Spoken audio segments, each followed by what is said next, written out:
हम लोग श्रीमद् भागवतम के तीसरे स्कंद के 25वें अध्याय के 33वें श्लोक को पढ़ेंगे। 32वें में भगवान ने कहा, श्री भगवान उवाचा देवानां गुणलिंगानां आनुश्रविक कर्मणां सत्व एवैक मनुषो वृत्ति स्वाभावकी तुया अनिमित्ता भागवती भक्ति सिद्धिर्गरीयसी। देवानाम गुणलिंगानाम मतलब देवता जो कि इंद्रियों की प्रतिनिधित्व करते हैं, या इंद्रियां जो देवताओं का प्रतिनिधित्व करती हैं, और देवता जो उनके नियामक हैं वह विषयों के प्रकाशक हैं। उनकी वृत्तियां और वेद के अनुसार जो सुने हुए कर्म हैं उनको करने की वृत्ति जब स्वाभाविक रूप से सत्व एव अर्थात शुद्ध सत्व मूर्ति भगवान हरि में ही लगाई जाती है, उस व्यक्ति की जिसका एक मन है, विभाजित मन नहीं है, अन्य इच्छाएं नहीं है, तो ऐसी वृत्ति जो अनिमित्ता होती है, निष्काम होती है, भागवत भक्ति कहलाती है। और यह सिद्धि से भी गरीयसी यानी मुक्ति से भी श्रेष्ठ है। मुक्ति कैसे मिलेगी? ये तो मिलेगी, लेकिन मुक्ति कैसे मिलेगी? मान लो कोई मुक्ति के पीछे पड़ा हुआ है, तो यहाँ पे भगवान आधे श्लोक में देते हैं। देखिए 1.5 श्लोक तो दिया भक्ति को, गणित कर लीजिएगा, 1.5 श्लोक था पिछले श्लोक में, और आधे में निपटा दीजिए मुक्ति को, कि भाई मुक्ति के लिए तो प्रयास ही नहीं करना पड़ा। कितने लोग, चलिए हाथ खड़ा कीजिए, कितने लोग डिनर कर लिए हैं? 1 2 3। अब बेचारे भूखे थे, भूखे आ गए। कुछ बचा है प्रसाद? हाँ, ठीक है। तो एक व्यक्ति, 1-2 लोग कर लिए, या कुछ लोग खाएंगे। तो खाने के बारे में, अब दूसरी बार हाथ खड़ा करवाऊंगा, भूख लगती है तो खाने के बारे में सब सोचते हैं, और खाना खाने के बाद हजम करने के बारे में जो सोचता हूं वो हाथ खड़ा कर। जरा तो सोचते होंगे। अगर आपको हाजमा डाउन नहीं है और उसके लिए कोई हाजमौला नहीं खानी पड़ रही, दैट्स अ डिफरेंट थिंग, लेकिन हाजमे के लिए किसको सोचते हैं? कोई नहीं सोच रहा यहाँ पे। वेरी गुड, समझ में आ गया। तो जैसे हाजमे के लिए वो तो अपने आप होता है, उसी प्रकार से भगवान की भक्ति कर रहे हैं तो मुक्ति अपने आप होती है, और कब होती है वो पता नहीं चलता, वो कब हो गई पता नहीं चलता। और एक और बात है, जैसे भोजन करना शुरू किए, आपको बता दें, थोड़ा आयुर्वेद का पॉइंट है, खूब चबाते हैं तो मुंह की जो लार वही उसको डाइजेस्ट करना शुरू कर देती है, पता है आपको? और एकदम ज्ञान दे रहे, हमसे होता नहीं है इतना हम चबा नहीं पाते, can't hold so much patience. लेकिन यहीं से डाइजेशन शुरू हो जाता है, जैसे पेट पहुंचा डाइजेशन शुरू हो जाता है, वो सुबह तक डाइजेस्ट होकर बाहर निकल जाता है, लेकिन डाइजेशन होना उसी समय शुरू हो गया जैसे आपने भोजन करना शुरू किया। तो हमारा जो लिंग शरीर, सूक्ष्म शरीर कह लीजिए, वही बार बार जन्म और मृत्यु का कारण है। सबको समझ में आता? नहीं समझ आता तो बताइए फिर वेदवादी कैसे हमारा जो सूक्ष्म शरीर है वो हमारे बार बार जन्म का कारण है। सूक्ष्म शरीर यानी मन, बुद्धि, अहंकार। तो इसमें हमारी जो भी पूर्व जन्म में हमने भोग किया है उसके संस्कार लॉज रहते हैं। तो वही संस्कार जब हम बार बार वही संस्कार हमें इच्छा रह जाती है तो वो दोबारा जन्म लेने के लिए मजबूर करती है, फिर दोबारा बिल्कुल वही भोग करते हैं। तो अब अगर सूक्ष्म, जैसे मान लीजिए ये बोतल है तो पानी है, और बोतल ही ना रहे तब, बोतल ही गायब कर दूं तब, समझ में आ गया? यानी कि सूक्ष्म शरीर ही गायब हो गया तब। तो इच्छा को, मतलब बेसिकली कहने का तरीका है सूक्ष्म शरीर गायब हो जाए, ये कह दीजिए कि इच्छाएं खत्म हो जाए, वो एक ही बात है, वो ज़्यादा अंतर नहीं है उसमें, एक ही बात बोल रहे हैं। तो इच्छा ही नहीं रहेगी तो अब हमारा दोबारा जन्म ही नहीं होगा, सिंपल। तो ये जन्म ना होने को मोक्ष कहते हैं। जरा और मरण मोक्षाय, जरा यानी मतलब जन्म और मृत्यु का जो चक्र है उससे मुक्त हो जाने को मोक्ष कहते हैं। वो 5 प्रकार के मोक्ष आप सुनते हो।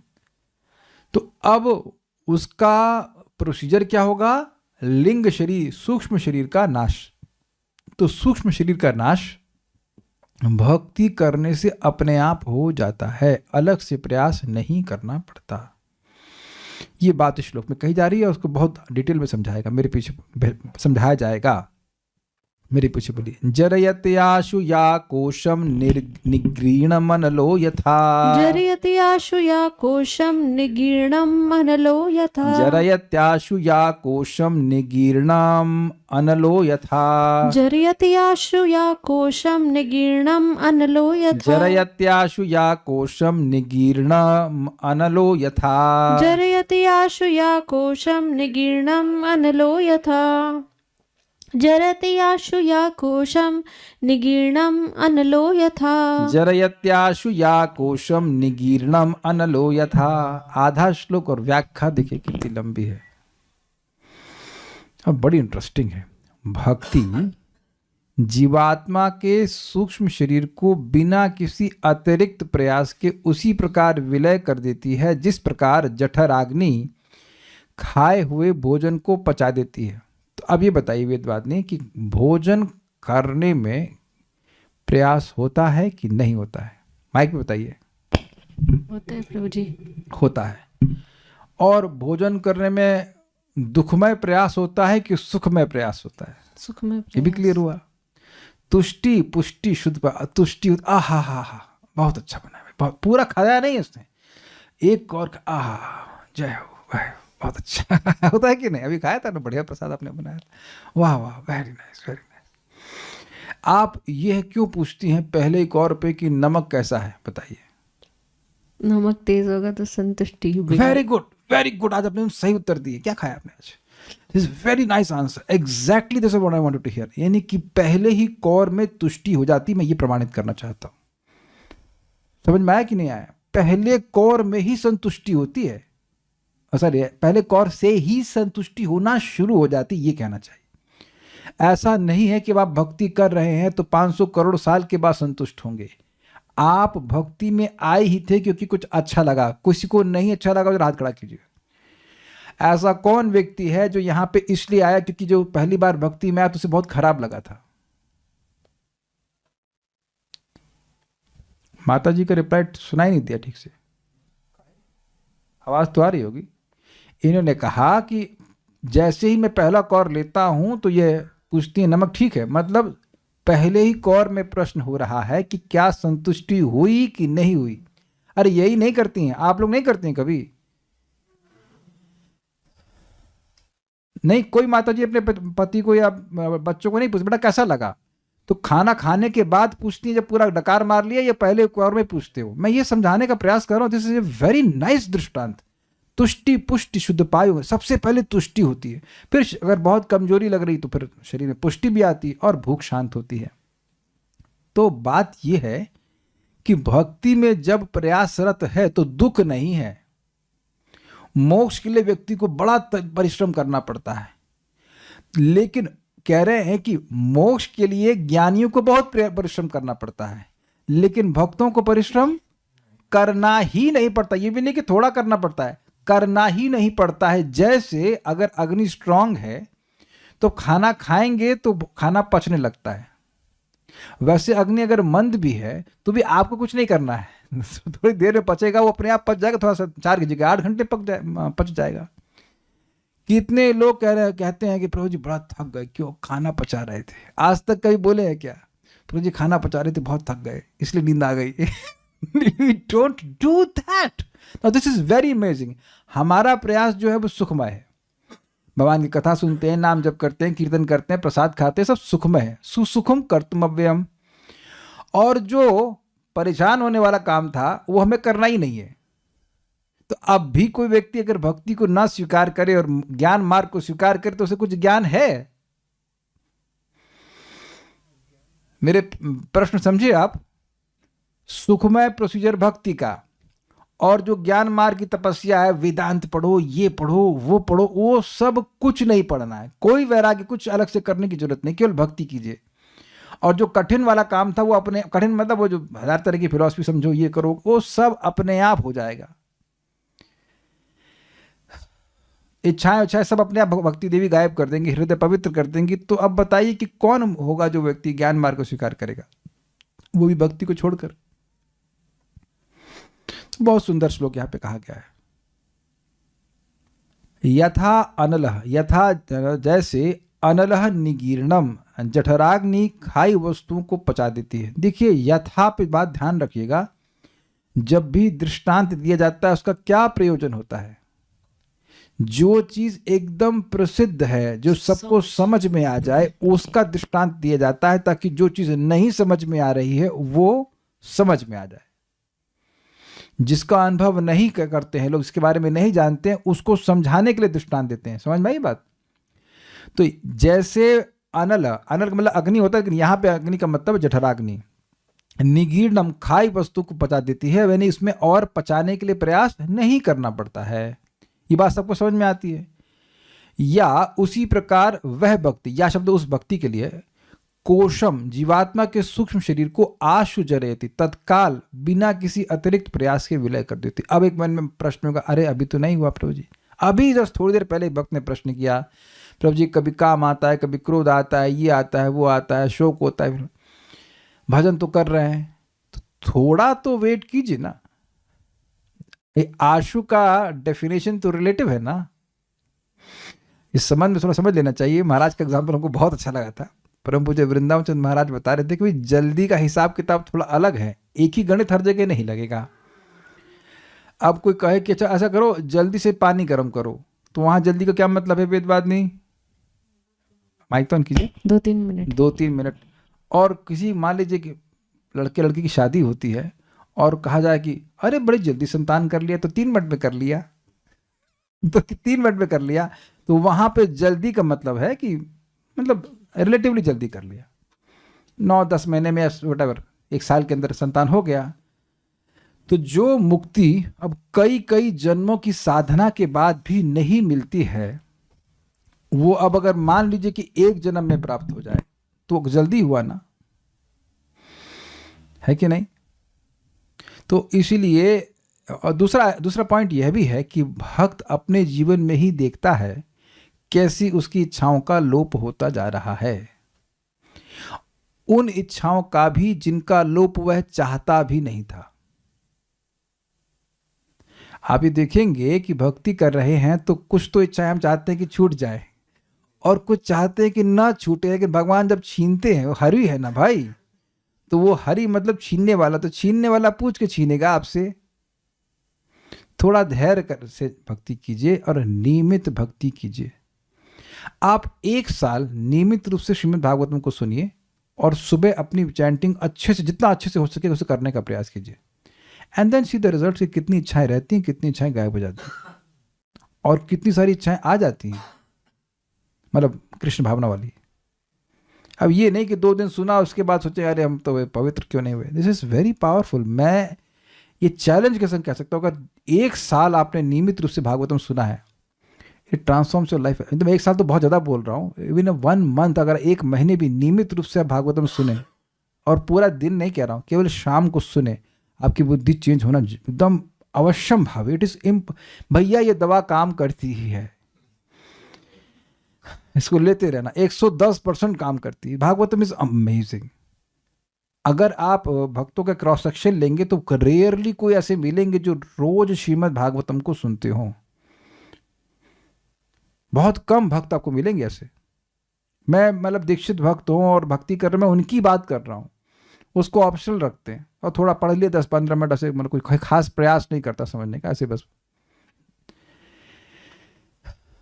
कितने लोगों को ऐसा लगा है कि 1 महीना से नियमित रूप से भागवतम सुन रहे हैं तो कुछ आपको उत्साह आया भक्ति में?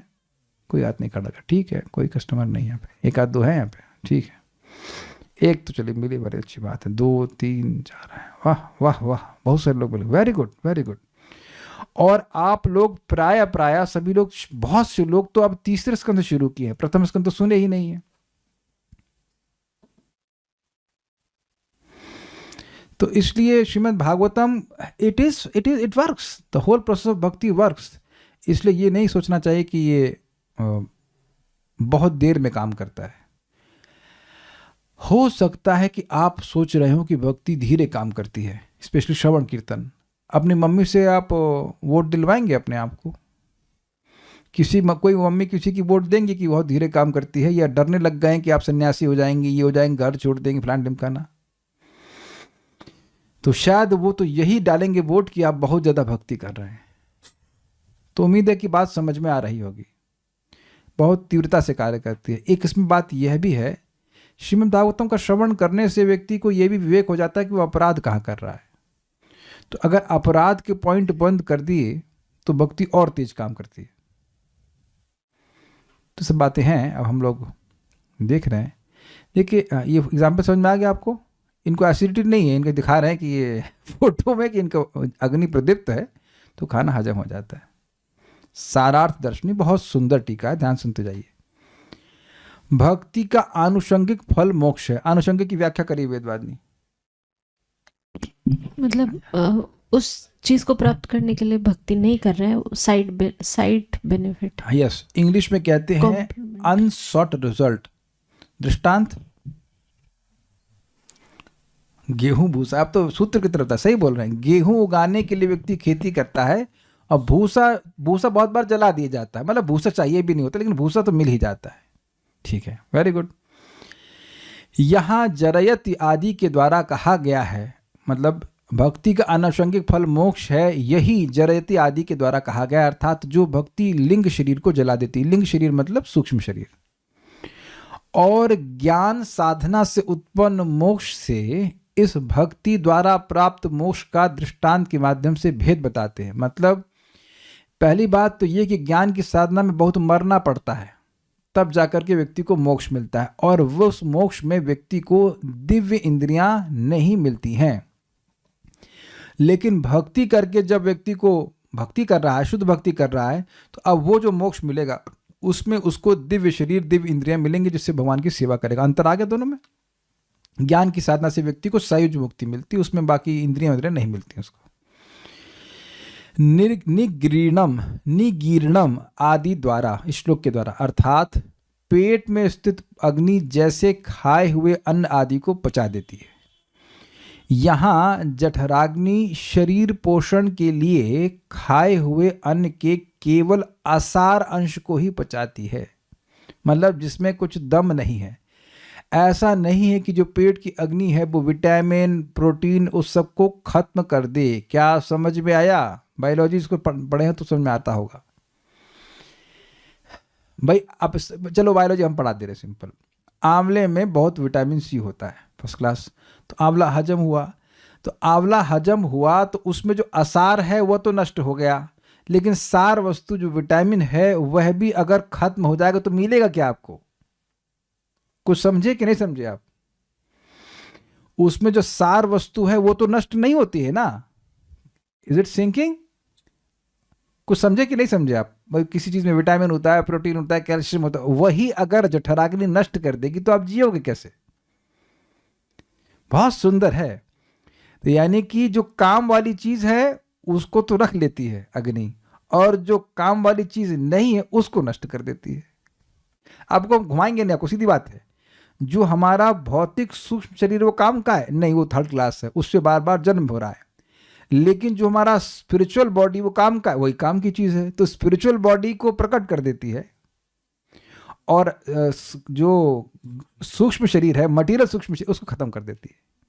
अच्छा, अब आप विचार कीजिए कि इस पे विचार कीजिए कि एक आंवला ले लीजिए, आंवले में विटामिन सी दिखाई पड़ता है नहीं, लेकिन एक प्रोसेस के द्वारा वो बाहर आ जाता है, एक प्रोसेस के द्वारा वो बाहर आ जाता है। अग्रीड? तो अभी हमारी दिव्य इंद्रियां नहीं दिखाई पड़ रही, लेकिन भक्ति के द्वारा दिव्य इंद्रियां प्रकट हो जाती हैं, और जो कचरा सूक्ष्म शरीर वो खत्म हो जाता है। अब तो समझ में आ गया। बायोलॉजी थोड़ा बहुत तो पढ़ लिए होंगे आप लोग, नहीं पढ़े हैं?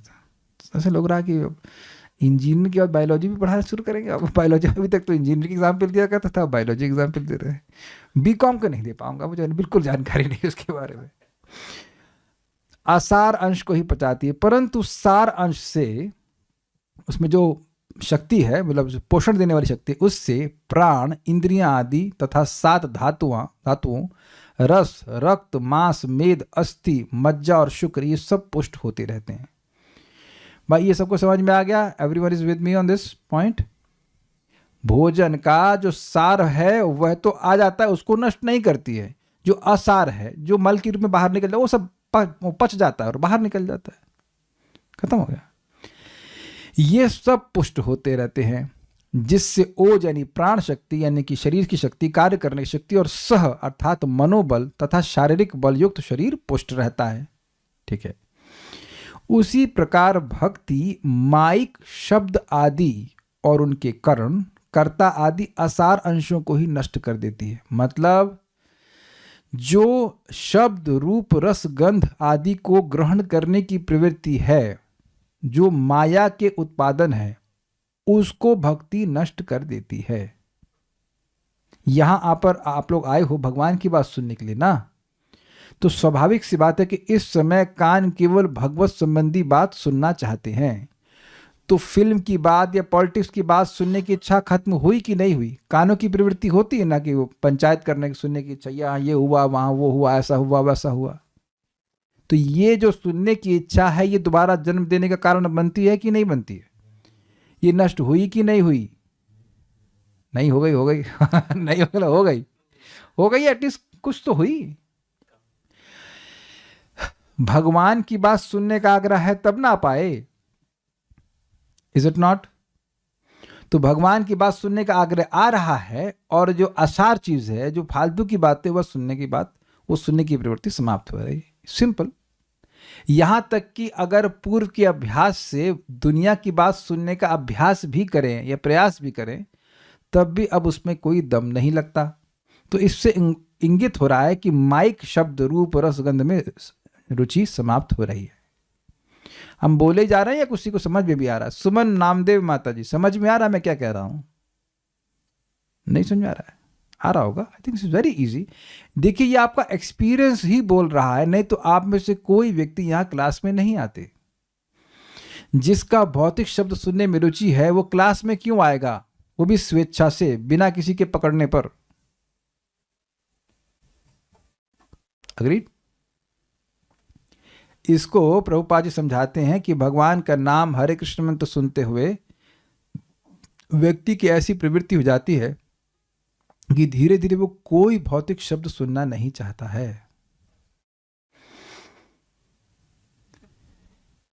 एक भक्त हमको मैसेज लिखे, प्रभु जी हम क्लास में नहीं आ पा रहे, जबकि हम फिजिकल आने के लिए नहीं बोल रहे। मैं क्या आपसे आधे घंटे मिलने आ सकता हूँ? मैंने कहा नहीं, मैं बहुत व्यस्त हूँ। सही में व्यस्त हूँ, ऐसे नहीं खाली उनको हम कटा रहे थे।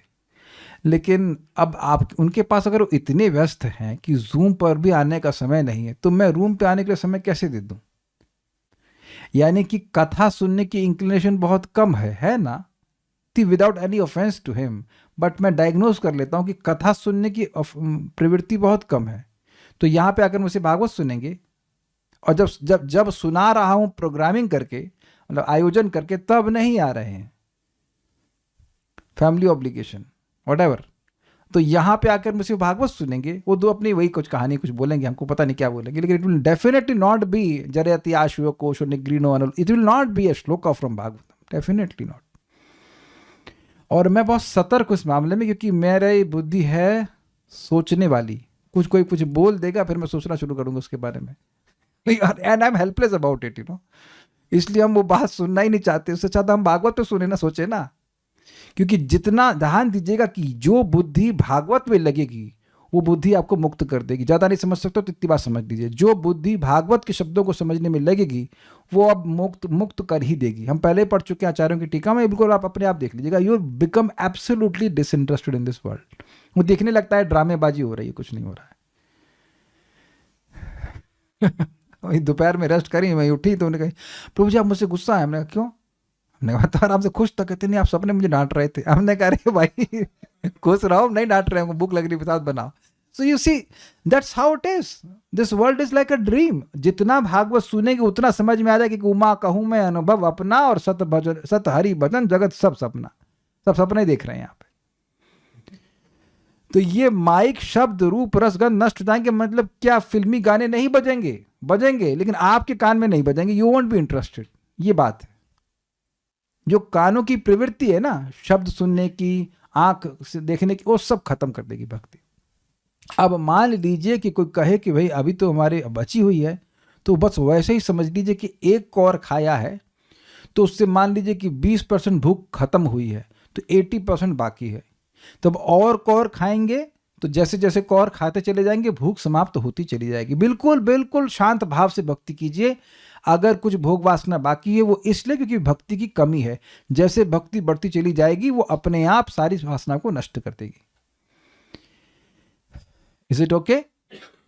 और इसको डायग्नोस करने का बहुत सिंपल तरीका है। जब आप प्रीचिंग कीजिए तो आप देखिए कि अन्य लोग जो भी भक्ति में आ रहे हैं उनकी कितनी अधिक विषय वासना है। तब आपको समझ में आएगा कि 100% विषय वासना का मतलब क्या होता है।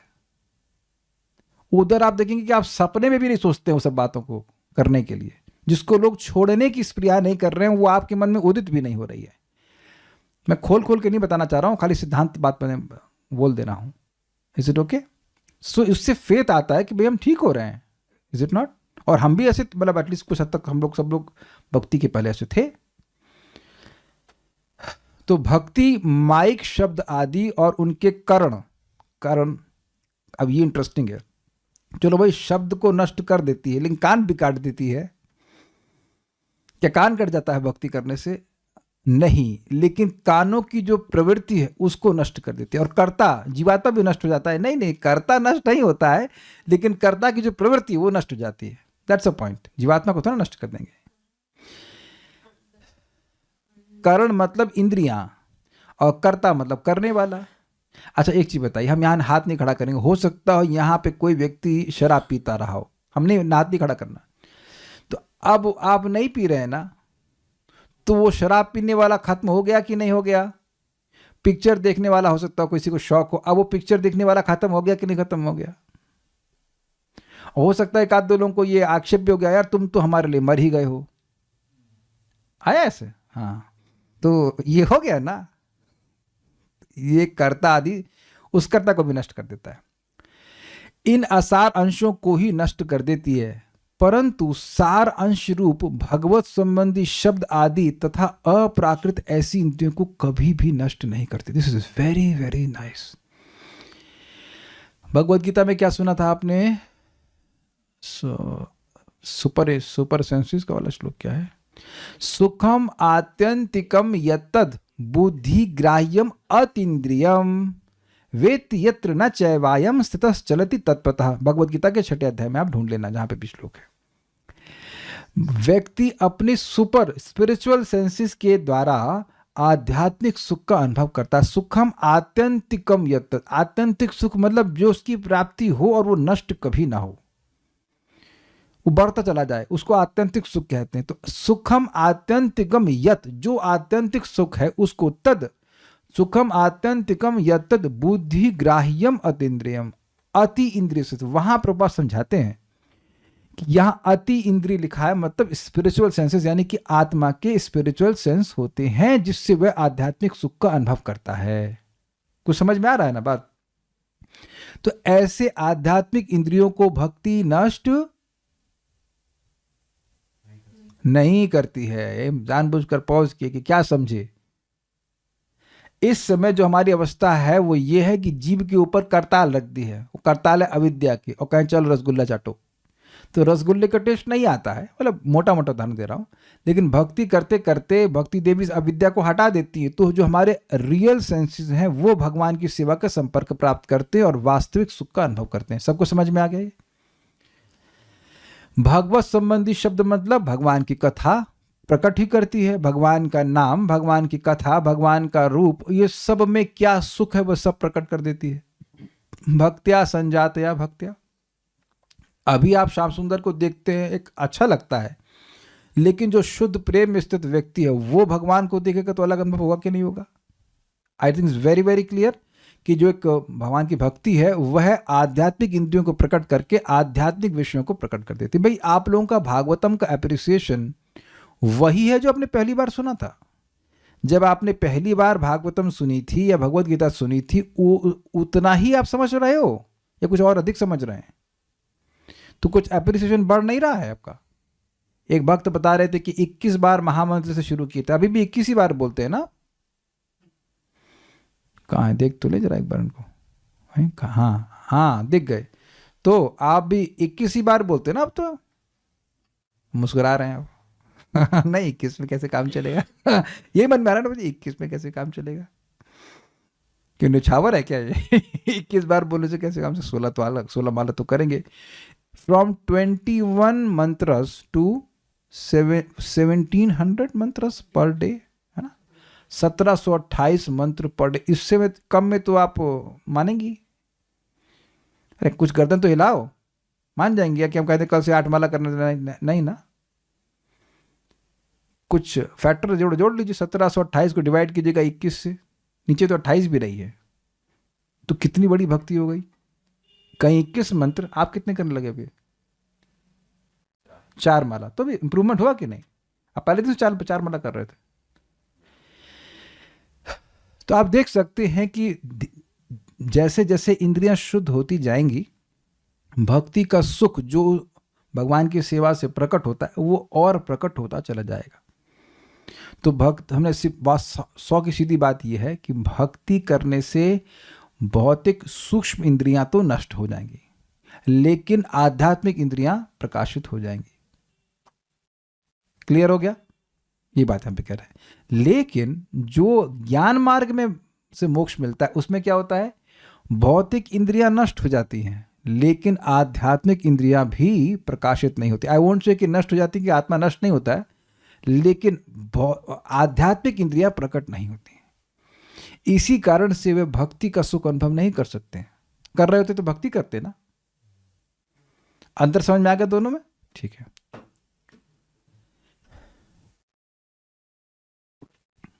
देखिए ये बात डिराइव कैसे करी गई थी, समझ में आ रहा है? दृष्टांत से। दृष्टांत दिया गया था भोजन के पचने का। तो केवल भोजन पच करके खत्म नहीं हो जाता है पूरा। ऐसा नहीं है कि इसे हम लोग बैगन की सब्जी को डाल के रखते, अग्नि पे बैगन जल के फूक जाए। क्या इस प्रकार से जठराग्नि कार्य करती है? This is brilliant, this is more brilliant. क्योंकि आप अग्नि पर बैगन को रख देना, एक बैगन को आप सेक्रीफाइस कीजिएगा, बैगन का भरता बनाइए और बैगन को रख दीजिए अग्नि पर, भूल जाइए 6, 7, 8 घंटे के लिए। क्या बचेगा? राख बचेगा। लेकिन अपनी जठराग्नि में हम लोग 8 घंटे या 7 घंटे रख के खाना भूल जाते हैं और वो राख हो जाता है। देखिए नहीं होता ना राख, उसमें सार अंश बाहर आ जाता है, असार अंश जो है वो, मतलब सार अंश आपको मिल जाता है, उससे पुष्टि होती है और असार वस्तु बाहर निकल जाती है। तो अनल का एग्जाम्पल दिया है। अनल मतलब यहाँ जठरानल, जठराग्नि के बारे में बोल रहे हैं, तो उससे समझना चाहिए कि वो काम की चीज ग्रहण कर लेती है और जो व्यर्थ की चीज उसको हटा देती है। तो उसी प्रकार से भक्ति जो व्यर्थ की चीज है, जो सूक्ष्म इंद्रिय, वो सब बकवास है, वो मतलब नहीं, उसको फेंक देती है, खत्म कर देती है, एब्सोल्युटली खत्म कर देती है। और जो स्पिरिचुअल एनर्जी सेंसेस हैं उनको प्रकट कर देती है। इसका प्रमाण आपको भागवतम में 5:1-35 में भी मिलेगा कि जैसे ही कोई व्यक्ति भगवान का नाम बोलता है वो तुरंत मुक्त हो जाता है। तो वहां प्रभुपाद जी तात्पर्य के अंत में कहते हैं कि देखिए, यद्यपि हमको वो मुक्त होता हुआ दिखता नहीं है, लेकिन क्योंकि मन ही बंधन और मोक्ष का कारण है। और ध्यान से सुनिए, जैसे ही व्यक्ति भगवान का नाम बोलता है उसका मन चेंज हो जाता है, उसका मन पवित्र हो जाता है। और क्योंकि मन पवित्र हो जाता है इसलिए अब वो अगले जन्म का कारण नहीं बनेगा। तब प्रश्न होगा, तो क्या एक बार कोई नाम बोलेगा तो उसका जन्म नहीं होगा? जी हाँ, हो सकता है, लेकिन उसका जन्म कर्म के अनुसार नहीं, कृष्ण के अनुसार होगा। ऐसा विश्वास व्यक्ति को रखना चाहिए शास्त्र के आधार पर। और जो बार बार हरे कृष्णा कृष्णा कृष्णा हरे हरे, हरे राम राम राम हरे हरे बोलेगा तो कहना ही क्या। इसीलिए तो हम भक्तों के पीछे लगे रहते हैं कि आप नाम के पीछे लग जाइए। You please chant with full enthusiasm and full faith, आस्तिक की बुद्धि से, आदर पूर्वक, कि भाई ये हमारे मन को पवित्र कर देगा। चांडाल तो कोई नहीं यहाँ पे। तो चांडाल का कर्म बंधन नष्ट कर देता है भगवान का नाम, तो आपका तो कहना ही क्या। You put it as a priority in your life, you will be benefited, not me. I may be also, I may get some commission, लेकिन आपको सबसे अधिक लाभ मिलेगा भैया। ये समझिए बात, ये समझिए, this is the very important thing. आगे प्रभुपाद तात्पर्य बताएंगे इस बात को। जैसा कि श्रुति में कहा गया है, चक्षुष चक्षुर उत श्रोतस्य श्रोत्रम, अर्थात भगवान आंख की भी आंख है और कान की भी कान है। बृहदारण्यक उपनिषद 4.4.18, मतलब भगवत संबंधी जो वस्तुएं हैं वह सब प्रकट हो जाएंगी। इन भगवान संबंधी वस्तुओं अर्थात इंद्रिय एवं इंद्रिय विषयों के द्वारा भक्तों का दिव्य देह प्रकट होता है। मतलब सूक्ष्म इंद्रियों से हम लोग भौतिक विषयों को ग्रहण करते हैं, देवानाम गुणलिंगा नाम। लेकिन अब भगवान की कृपा से जब भगवत उन्मुख इंद्रियां प्रकट होती हैं तो भगवान प्रकट पकड़ में आने लग जाते हैं। जैसे श्रीला रघुनाथ दास गोस्वामी जी को भगवान चैतन्य महाप्रभु ने गिरिराज शिला दी। अब उनके अंदर उन्होंने भक्ति को एम्पलीफाई कर दिया। प्रभात कहते हैं he amplified devotional service within the heart of Srila Raghunath Das Goswami. तो अब उनको गिरिराज जी में श्याम सुंदर दिखने लग गई। तो कुछ दिखने लगे का अंतर समझ रहे हैं ना भाई? आप लोग जरा बोलिए कृष्णा। विपुल प्रभु तो सोच ही रहे हैं, कुछ इतनी देर में बोल रहे हैं कृष्णा। अरे भाई रिवर्ब है क्या? जितने सुनिए तो तुरंत बोलिए। तो अब सोच रहे हैं चलो बोल देता। अरे क्या खर्चा तो नहीं है। तो अब आप कितने लोग को लग रहा है कि उसके करोड़ करोड़ मुख हो? तो अभी वैसा एक्सपीरियंस क्यों नहीं? क्योंकि अभी हमारी स्पिरिचुअल इंद्रियां ढकी हुई हैं। लेकिन इसी भक्ति के प्रोसीजर से जब आध्यात्मिक इंद्रियां पूरा प्रकट हो जाएंगे तो आप कहेंगे रुकना ही नहीं चाहेंगे। तो अब समझ में आ गया ना स्पिरिचुअल सेंसेस का मैनिफेस्टेशन। अतः माइक यानी माया का बना हुआ असार अंश ही लिंग कोश है। लिंग कोश मतलब सूक्ष्म शरीर। हाँ जी बोलिए, माया की पूछिए, कुछ पूछना है तो। यहाँ पे लिखा है इन भगवान संबंधी वस्तु अर्थात इंद्रिय एवं इंद्रिय विषयों के द्वारा भक्तों का दिव्य देह प्रकट होता है। इंद्रिय मतलब स्पिरिचुअल सेंसेस, स्पिरिचुअल आंख, स्पिरिचुअल नाक। आपका जब दिव्य देह होगा प्रकट तो उसमें आंखें नाक कान होगा कि नहीं होगा? भाई के बताइए। होगा। हाँ, तो उससे क्या करेंगे आप? भगवान की सेवा। तो वो इंद्रिय विषय क्या होंगे? भगवान का रप रूप रस गुण, रूप रस शब्द आदि। ठीक है। अतः माइक असार अंश ही लिंग कोश है जिसे देह इंद्रिय आदि शब्दों से शास्त्रों में कहा गया है। कहाँ कहा गया जरा देखिए। जैसा कि श्रीमद् भागवत 7:1-34 में कहा गया है। ये युधिष्ठिर महाराज के प्रश्न का एक अंश है। युधिष्ठिर महाराज को बड़ा आश्चर्य हुआ कि वैकुंठ के पार्षद जय विजय कैसे जगत में आ गए। तो उस पर वो प्रश्न किए हैं, देहिंद्रिया सुहीना नाम वैकुंठपुरवासी नाम। तो कह रहे हैं जीव के जन्म का कारण बनने वाले प्राकृत शरीर इंद्रियां और प्राण आदि से रहित अर्थात शुद्ध सत्वमय शरीर आदि से युक्त वैकुंठपुर निवासी जनों का भला प्राकृत शरीर के साथ संबंध कैसे हो सकता है? इस प्रकार महाराज युधिष्ठिर का प्रश्न है। मतलब वैकुंठ में जो रहते हैं उनकी देह और इंद्रियां नहीं होती हैं। तो यहां पर देह इंद्रिया और प्राण आदि से हीन होने का मतलब क्या है? भौतिक देह, भौतिक इंद्रिया, भौतिक प्राण जो कि जन्म का कारण होती हैं। लेकिन इसका अर्थ यह नहीं कि वैकुंठपुर वासियों का कोई देह नहीं होता। नहीं तो वासी का को कहते? वासी मतलब व्यक्ति, वास करने वाले। तो वैकुंठ में जो रहने वाले उनकी इंद्रियां हैं, उनका देह है, लेकिन वो स्पिरिचुअल है, चिन्मय है। तो यहां इस श्लोक में देह इंद्रिय का मतलब क्या हो रहा है? असार माइक देह और इंद्रियां, उससे रहित वो होते हैं। तो बेसिकली चक्रवर्ती पाद यहां ये कहना चाहते हैं कि जो असार अंश है वो क्या है? भौतिक इंद्रियां, भौतिक प्राण, भौतिक मन, सब बात हो रही है। ठीक है। दूसरी ओर जिस प्रकार पुरुष के प्रयत्न के बिना ही पेट में स्थित अग्नि खाए हुए अन्न आदि को पचा देती है और जिस प्रकार वह पचाती है उस प्रकार पुरुष कभी भी नहीं जानता। जितने लोग भोजन कर चुके हैं कितना पच गया है अब तक? वरुण तो बड़ा अच्छा ये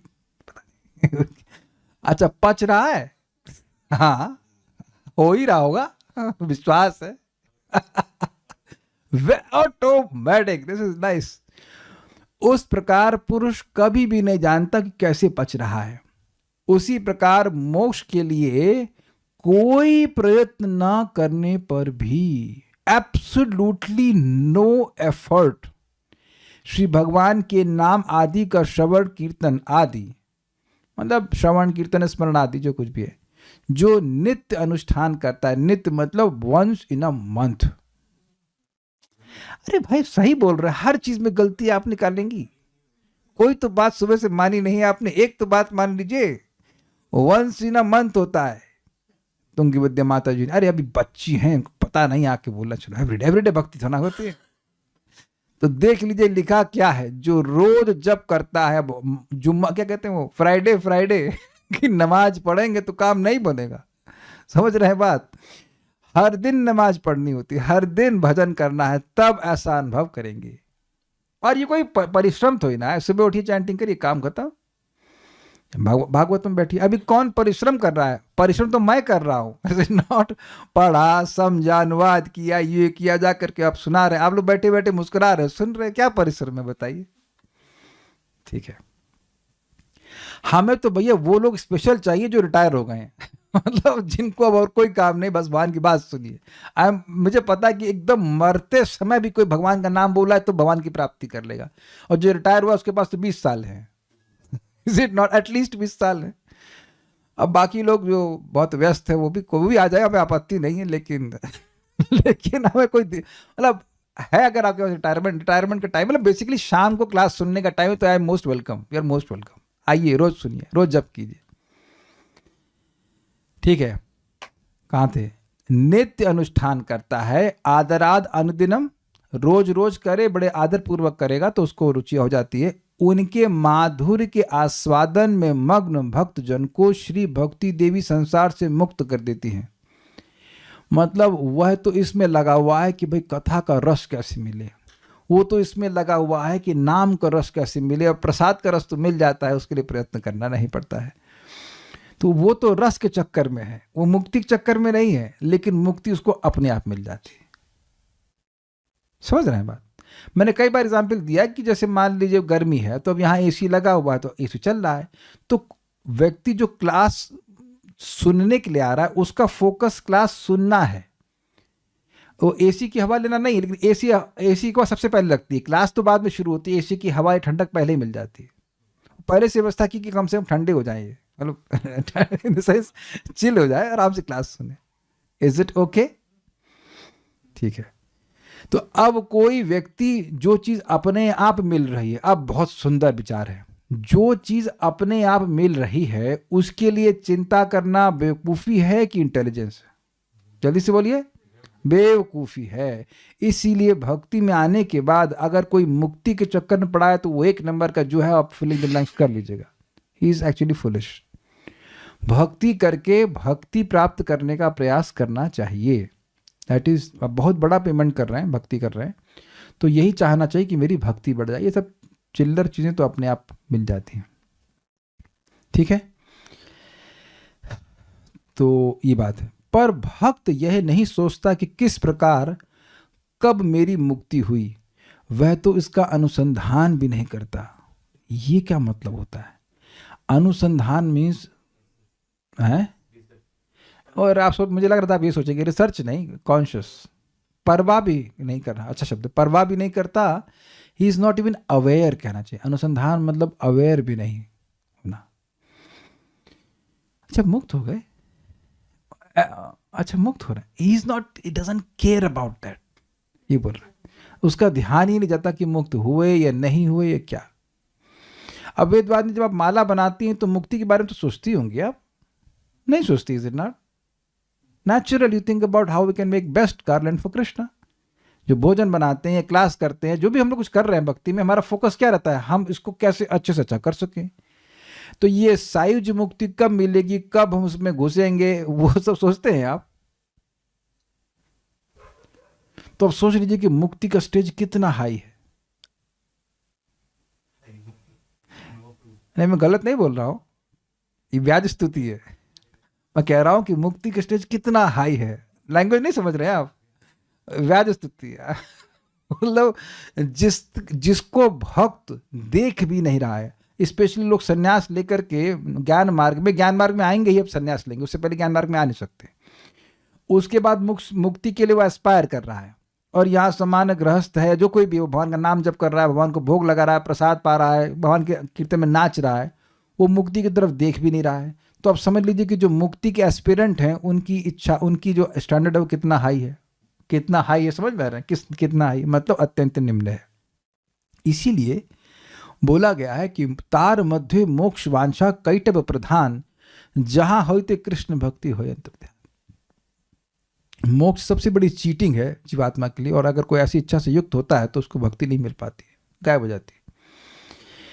एक भक्त वो बोला करते थे पहले मुक्त हो जाए फिर भक्ति करेंगे। अब एक चीज बताइए, मान लीजिए आपको यहां से नोएडा जाना है, या फिर नोएडा से वृंदावन, जैसे भी जाना आपको, तो आप सीधे नोएडा का टिकट लेते हैं कि पहले यहाँ से वहाँ मतलब गांव में पहुँच जाएंगे और गांव से फिर ट्रेन चेंज करेंगे, फिर वहाँ से ऐसे जाएंगे। We don't do that. जब डायरेक्ट बस मिल रही है तो क्या आप क्या कहते हैं उसको, ब्रेक जर्नी करेंगे? कौन करेगा ब्रेक जर्नी कि पहले सही में लीन हो जाए, उसके बाद वहाँ से किसी तरह वापस आए, क्या करें? We don't know what happens there, why should we do? आप बताओ, अगर पैसा कम लग रहा है और डायरेक्ट फ्लाइट मिल रही है तो ब्रेक जर्नी कौन करेगा? दिमाग खराब है उसका। Why will he waste his time? वही व्यक्ति वेस्ट करेगा जिसको बोध नहीं है, जिसको वैष्णव की संगति प्राप्त नहीं है। अब यहां बड़ा सुंदर एक श्लोक लिखा गया, बड़ा प्रसिद्ध श्लोक है ये, 10वें स्कंद में 2 अध्याय का 30वां श्लोक है। देवताओं की स्तुति है, गर्भ स्तुति। गर्भ स्तुति, भगवान गर्भ में है और भगवान की स्तुति देवता गण कर रहे हैं। श्रीमद् भागवत के श्लोक में कहा गया, बहुत सुंदर श्लोक है, इसको आप मेरे पीछे बोलिए। त्वय्यम्बुजाक्षा खिल सत्वधाम्नि समाधिनावेशित चेतसैके। त्वय्यम्बुजाक्षा खिल सत्वधाम्नि समाधिनावेशित चेतसैके। त्वत्पादपोतेन महत्कृतेन कुर्वन्ति गोवत्स पदं भवाब्धिम्। त्वत्पादपोतेन महत्कृतेन कुर्वन्ति गोवत्स पदं भवाब्धिम्। बहुत बढ़िया श्लोक है, पढ़िए, इसका अनुवाद पढ़िए। समस्त शुद्ध सत्व के श्री विग्रह स्वरूप आप में विवेकी पुरुष समाधि योग से चित्त को स्थापित करके महान जनों द्वारा सम्मानित आपके चरण कमल रूपी नौका की सहायता से भव सागर को गोष्पद बछड़े के खुर के गड्ढे के समान तुच्छ मानकर बिना परिश्रम संसार सागर को पार कर जाते हैं। अर्थात भजन में निरंतर लगे भक्तों की मुक्ति सहज ही हो जाती है। तो पॉइंट क्या यहाँ पे है? पॉइंट ये है कि देखिए, बछड़े का खुर जिससे जो डिप्रेशन होता है वो बहुत बड़ा नहीं होता है। आपको उसके लिए कोई ओलंपिक नहीं मिलेगा मेडल कि अरे भैया ये बछड़े का खुर फांद गए, है ना? लॉन्ग जंप का मिलेगा आपको? कोई नहीं मिलेगा, इज इट नॉट? अब बछड़े के खुर में कोई गड्ढा बना हो, पानी भरा हो, उसको आप लांग गए तो मालूम चलता है कि कितना लांग गए। उस तरह से जैसे व्यक्ति बछड़े के खुर के गड्ढे को नाप लेगा, मतलब लांग गया, तो उसको वो कुछ ध्यान भी नहीं देगा उधर। उसी तरह से भक्त लोग कब संसार सागर को नाप जाते हैं, मतलब लांग लेते हैं, उनको पता नहीं चलता। अब बात क्या हो रही है? त्वत्पाद पोते न महत कृत्य न, बहुत व्याख्या करूंगा तो बहुत समय लग जाएगा, श्लोक बहुत अच्छा है, लेकिन भगवान के चरण कमल एक नाव के समान है। त्वत्पाद पोते न महत कृत्य न, तो जैसे ही कोई व्यक्ति इन चरण कमलों को अप्रोच करता है, नाव के पास जाता है, तो ये जो संसार सागर है वो गोवत्स पदम के बराबर हो जाता है। तो फिर उसको लांघने की जरूरत ही नहीं पड़ती। क्या लॉजिक समझे कुछ आप? बात ये है, आप लोग उससे निवेदन है कि कृपया इसको नोट कर लीजिएगा, उसको आज हो सके तो आज ही रात में पढ़िएगा, रात में उसको पढ़ के सोइएगा। बहुत सुंदर श्लोक है, सारी बात तो मैं अब तुरंत एक साथ नहीं बता सकता, लेकिन वहां पे प्रभुपाद बहुत डिटेल में समझाते हैं कि देखिए, भगवान के जो पार्षद हैं, भगवान के भक्त हैं, हमारी श्रील प्रभुपाद हैं, तो वो भगवान के चरण कमल का आश्रय लिए। वो चरण कमल कैसा है? नाव के समान है, और इसके द्वारा वह संसार को पार कर गए, लेकिन नाव इधर ही छोड़ दी। अब ये कैसे हो सकता है? नाव इधर छोड़ दी तो पार कैसे गए, प्रश्न होगा।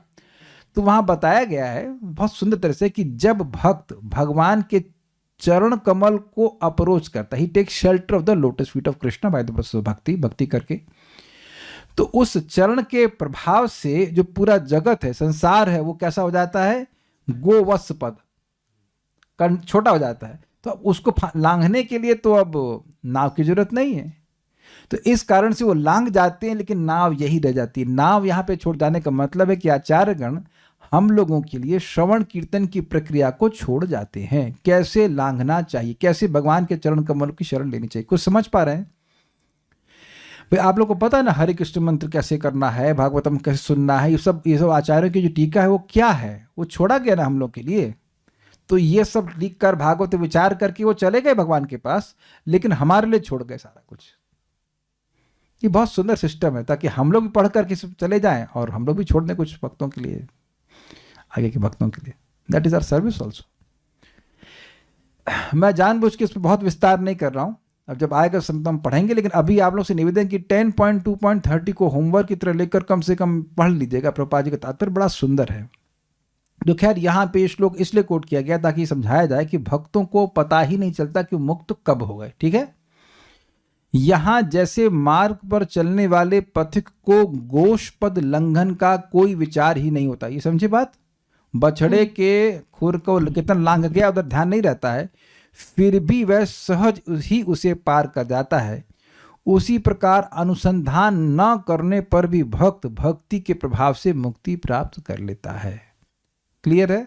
दिस इज सो नाइस और अमेजिंग ये बात है कि मुक्ति हर कोई कर, सॉरी क्षमा कीजिएगा बार बार मुक्ति बोल रहा हूँ, भक्ति कोई भी कर सकता है, क्योंकि भक्ति तो अलग अलग प्रकार से होती है। कोई जप ना कर रहा हो तो धाम में आकर सो जाए। प्रभुपाद इतना मस्त बोलते हैं, यद करोषि दशनासी, तुम जो कुछ करो तुम भगवान के लिए करो। और अगर तुम्हारा बाप इतना अमीर है कि तुम्हें कुछ करना नहीं होता तो खाओ।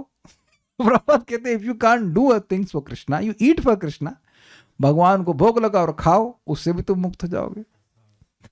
This is amazing। कुछ तो संपर्क भगवान से रखिए। ठीक है, और भक्तों में ज्ञानियों की भांति 3 प्रकार का ब्रह्म ज्ञान का भाव होने पर भी सात्विक, वैकारिक और तामस, ये हमको समझ में नहीं आया, क्योंकि इसकी व्याख्या मैंने कहीं पढ़ी नहीं, इंग्लिश अनुवाद में भी नहीं था, बांग्ला में था, उसको लिख यहाँ पे अनुवाद करके रख दी जाए। हम स्पेकुलेट नहीं करना चाहते हैं इस पर, कभी भगवान मौका देंगे तो हम समझाएंगे। हमको तो अभी इस पर कोई और बात तो नहीं मालूम चली, और चैट जीपीटी ने हमें धोखा दिया। सोच रहा था मैंने गीता नहीं पढ़ रखी है, तो गीता में 3 प्रकार के ज्ञान थे ना, रजोगुणी, तमोगुणी और सत्वगुणी, तो वो ज्ञान बता दिया उसने। So we can't rely on it. लेकिन हमको नहीं समझ में आ रहा सात्विक, वैकारिक और तामस। एक बात जो मैं स्पेकुलेट ही कर रहा हूं वो ये है कि सात्विक अहंकार होता है, वो मिथ्या अहंकार होता है, वैकारिक अहंकार और तामसिक अहंकार, इनसे मुक्त हो जाना। But I will just refrain from saying anything, क्योंकि मुझे इस बारे में पता नहीं है। बट पॉइंट इज कि भक्त लोग इस बारे में चिंता नहीं करते हैं। जब देखो एक इंटरेस्टिंग बात है, मान लीजिए आपको न समझ में आया कि ये क्या होता है, तो क्या लिखा है, ब्रह्म ज्ञान का भाव होने पर भी कोई नुकसान नहीं होता। इसलिए नहीं, अब नहीं पता तो कोई बात नहीं, ध्यान मत दीजिए, नहीं रिसर्च करने की जरूरत नहीं है। नहीं होने पर भी मेरे पीछे बोलिएगा, नायमात्मा प्रवचने न लभ्यो न मेधया न बहुधा श्रुतेना। नायमात्मा प्रवचने न लभ्यो न मेधया न बहुधा श्रुतेन। यम एवैष वृणुते तेन लभ्यस्तस्यैष आत्मा विवृणुते तनुं स्वाम। यम एवैष वृणुते तेन लभ्यस्तस्यैष आत्मा विवृणुते तनुं स्वाम। बहुत प्रसिद्ध श्लोक है, मुंडक उपनिषद 3.2.3। इस आत्मा को, यानी परमात्मा को, भगवान को श्रेष्ठ रूप से वेद अध्ययन द्वारा प्राप्त नहीं किया जा सकता है। मन की धारणा, विचार शक्ति या बहुतों से सुनने से भी इसे पाया नहीं जा सकता। पर यह आत्मा अर्थात भगवान जिसे स्वीकार करता है वही उसे प्राप्त करता है। उसी के निकट यह आत्मा अपना स्वरूप और महिमा प्रकट करता है। मतलब बात सिंपल सी है कि वेदों का खूब प्रकांड पंडित भी हो लेकिन वो भगवान को नहीं समझ पाएगा। लेकिन भगवान किसी की भक्ति से प्रसन्न हो और वो चाहें कि वह उनके समक्ष प्रकट हो जाएं, तो वो कहीं भी कैसे भी प्रकट हो सकते हैं। जैसे, क्या सोच रहा हूं मैं, जैसे माता देवकी और वसुदेव जी के सामने वो जेल में भी प्रकट हो गए। अब तो इससे बड़ा क्या एग्जाम्पल हो सकता है। इतनी कठिन परिस्थिति में कोई हो, वहां भी भगवान प्रकट हो सकते हैं। अब तो क्लियर हुआ ना। जिसकी भक्ति होगी, भक्त्या संजातया भक्त्या, भक्ति होगी तो अब उसके लिए भगवान कहीं भी प्रकट हो सकते हैं। अब ये बात आपको मैं इसलिए बोल रहा हूं अद्भुत, क्योंकि कोई कहे कि उनको जेल में साक्षात्कार हुआ, ऐसा आपने कभी नहीं सुना होगा। अच्छा, बहुत रेयरली कहीं सुना होगा कि किसी व्यक्ति को जेल में साक्षात्कार हो रहा, आत्म साक्षात्कार, भगवत साक्षात्कार। लेकिन हमारे भगवान तो भगवत साक्षात्कार करा रहे हैं सीधे जेल में माता पिता को। एक एग्जाम्पल दे रहा हूं, ऐसे बहुत सारे एग्जाम्पल हैं। मतलब श्रीवास ठाकुर का एक टेलर, क्या कहते हैं उसको हिंदी में, क्या कहते हैं, टेलर समझते, हाँ, दर्जी था। वो मुसलमान था, लेकिन उसको भी श्रीमन चैतन्य महाप्रभु ने अपने स्वरूप का दर्शन कराया। स्वयं चैतन्य महाप्रभु के घर में एक ब्राह्मण आया था, सब लोग उस कथा को जानते हैं, जो स्वयं पाकी था, अपने से भोजन बनाता था। तो वो और लड्डू गोपाल थे या कोई तो घर विग्रह थे उनके पास, तो खाना बना, अब मुझे गोपाल जी का, लड्डू गोपाल नहीं, गोपाल जी के विग्रह थे, तो वो भोजन बनाता और अब सब लोग सो जाते और फिर चैतन्य महाप्रभु आकर खा लेते, मतलब बाल निमाई और बाला के खा जाता, तो रोने लग जाता, अरे अरे अरे। नहीं, सब लोग सो नहीं गए थे, आई एम सॉरी सो नहीं गए थे, लेकिन अरे फिर विस्तार हो जाएगा। पॉइंट इज दैट कि वहाँ पर चैतन्य महाप्रभु ने उनको दर्शन दी। बात में बहुत सारी बातें लीला है चैतन्य चरितामृत, तो आप पढ़ लीजिएगा। तो ऐसे कई जगह सार्वभौम भट्टाचार्य को महाप्रभु छल मतलब पहले दिखाते हैं कि मैं तो कुछ नहीं, मेरी रक्षा कीजिए, जिसमें तो आप वेदांत पढ़ाइए, कुछ कुछ है, और बाद में वेदांत में हरा भी देते हैं, फिर अंततो गत्वा वह उनको अपना दर्शन देते हैं राधा कृष्ण के स्वरूप का। तो पॉइंट इज, भगवान जिससे प्रसन्न हो, जिसकी भक्ति से, जिसकी सेवा से प्रसन्न होते हैं, उसको वह दर्शन देते हैं। जरूरी नहीं है कि वेद का पांडित्य होगा तभी भगवान दर्शन देंगे। मैं खाली ये बात बोलना चाहता हूँ, बाकी एग्जाम्पल दूंगा तो बहुत विस्तार हो जाएगा, लेकिन इस तरह एग्जाम्पल हैं। एक एग्जाम्पल और दूंगा, वो थोड़ा छोटा सा है। भगवान चैतन्य महाप्रभु साउथ इंडिया गए और वहाँ पे रंगनाथ के टेम्पल में एक ब्राह्मण था जो कि पढ़ा लिखा नहीं था। उसके गुरु जी ने बोला था कि रोज तुम्हें गीता के सारे अध्यायों का पाठ करना है। तो अब वह रोज करता और वो लोग ठीक से नहीं बोल पाता था, तो अन्य लोग उसका मजाक बनाते, उधर ध्यान नहीं देता, और जब वो गीता पढ़ता तो आंसू उसके एकदम बहने लगते। तो महाप्रभु उसको पूछे कि तुम रो क्यों रहे हो, मतलब तुम कर क्या रहे हो? तो कह रहे मैं गीता पाठ कर रहा हूँ, लेकिन मेरे गुरु जी ने बोला है, लेकिन मेरे को करना नहीं आता, तो मैं अंडरस्टैंड ठीक से नहीं कर पा रहा हूँ, उच्चारण ठीक से नहीं हो पा रहा है। तो कह रहे रो क्यों रहे हो? तुम नहीं कर पा रहे हो, चलो कोई बात नहीं, लेकिन तुम रो क्यों रहे हो? कह रहे जैसे ही मैं गीता को बोलने के लिए उत्सुक होता हूँ तो मेरे सामने वो दृश्य आ जाता है कि कृष्ण कितना अपने भक्त अर्जुन से प्रेम करते हैं कि उसके प्रेम के वशीभूत होकर उसके वो सारथी तक बन गए। तो उससे मेरा हृदय विभोर हो जाता है। तो महाप्रभु उसको बोले तुम ही भगवद गीता के वास्तविक अधिकारी हो, क्योंकि भगवद गीता, भागवत का उद्देश्य क्या है? भगवान की प्रेम भक्ति प्राप्त करना। अब अद्भुत बात यह है कि चैतन्य महाप्रभु को ब्राह्मण कहता है कि हमको समझ में आ रहा है कि वही कृष्ण आप हैं। And this is interesting. जो गीता को ठीक से बोल नहीं पा रहा है वो कैसे समझ ले रहा है कि भगवान है? बाकी अन्य ब्राह्मण भी तो वहां बैठे हुए थे, वो तो नहीं समझ पा रहे थे। अब समझ में आ गया, नाहम प्रकाश सर्वस्य योग माया समावृता। तो भगवान अपने आप को किसी को भी प्रकाशित कर सकते हैं जो उनको प्रसन्न करे अपनी भक्ति के द्वारा। I think it's very clear. तो यहाँ ये बोल रहे हैं कि बहुत वेद पढ़ने की, वेदांत पढ़ने की जरूरत नहीं है भक्त को। भगवान को वह प्रसन्न करता है तो भगवान उसको समझ, सारा ज्ञान अपना उसके हृदय में प्रकाशित कर देते हैं। I think it's very clear. ठीक है, लेकिन यहां पर भागवतम के श्रवण कीर्तन को नहीं कहा जा रहा है। तो कुछ भक्त अब भागवतम पे ये आरोप लगाना शुरू कर देते, नायम आत्मा प्रवचने न लभ्यो न मिथया न बहुधा श्रुते न, और बहुत सुनने से नहीं होता है, प्रवचन करने से नहीं होता है। तो एक चीज बताओ, अगर प्रवचन करने से भगवान नहीं मिलते तो आप ये प्रवचन क्यों कर रहे हो? तो आप भी मत करो, काय प्रवचन कर रहे हो? प्रवचन करने से कुछ नहीं होता है तो आप प्रवचन क्यों कर रहे हो? यस्याम वै श्रूयमाणायाम कृष्णे परम पुरुषे भक्तिर उत्पद्यते पुंसः शोक मोह भयापह। जिसको सुनने से, क्षमा कीजिएगा, सुनने के प्रोसेस में लगने से, श्रूयमाण मतलब प्रेजेंट कंटिन्यूस, जो भक्ति भागवत सुन रहा है, भगवान कृष्ण में जो परम पुरुष हैं उनमें भक्ति उत्पन्न होने लगती है, और भक्ति के उत्पन्न होने से शोक मोह और भय नष्ट होने लगता है। जब भक्ति भाव भक्ति को प्राप्त करेगी तो भगवान के दर्शन भी करा देगी। जितनी बार भागवत सुन रहे हैं, ऑब्वियसली परंपरा में सुन रहे हैं, प्रामाणिक तरीके से सुन रहे हैं, तो भक्ति बढ़ रही है। ये तो उसमें कोई कठिनाई नहीं है। वही एग्जाम्पल है कि आपने भोजन करना शुरू किया तो उसी समय से डाइल्यूशन शुरू हो गया, सॉरी डाइजेशन शुरू हो गया। तो ये श्लोक भागवतम के ऊपर नहीं है, ये श्लोक है वैदिक स्टडीज के ऊपर। वेदांत पढ़ रहा है, ये पढ़ रहा है, वो पढ़ रहा है, लेकिन उसमें भगवान की भक्ति के कोई एलिमेंट नहीं, तो भगवान क्यों अपने आप को प्रकट करेंगे? नहीं तो भगवान स्पष्ट कह रहे ना, भक्त्या माम अभिजानाति। तो भक्ति के किसी भी साधन में सबसे महत्वपूर्ण साधन कौन से हैं? श्रवण कीर्तन। तो महाप्रभु स्वयं कहे ना कि श्रवण कीर्तन से भगवान की प्राप्ति होती है, भगवान के प्रेम की प्राप्ति होती है, तो भगवान की प्राप्ति होती है। तो ये श्लोक भगवान के बारे में, श्रवण कीर्तन के बारे में नहीं बोला जा रहा है। शृण्वन्ति गायन्ति गृणन्ति अभिक्षणा स्मरन्ति नंदन्ति, आप जानते श्लोक को। तो ऐसे लोग जो नित्य भगवान का श्रवण कीर्तन करते हैं तो वह बहुत जल्दी भगवान को देखते हैं, वहां ये बोला जा रहा है। इसलिए ये श्लोक, आप कोई व्यक्ति अगर आपको बोले श्लोक कोट करे कभी ना कभी, तो आपका भाग्य हो कि मेरे को ऐसा मिलेगा कि प्रवचन करने से और भगवान प्राप्त नहीं होते। अरे भाई, भगवान भागवतम को बोलने से मिलते हैं, प्रमाण का है। परीक्षित महाराज को मिले, सुखदेव गोस्वामी को मिले, तो हमको भी मिलेंगे। नहीं तो प्रभुपाद ऐसे ही रात में 2 बजे जग करके भागवतम लिख रहे हैं, से तात्पर्य लिख रहे हैं। इज इट सिंकिंग इन?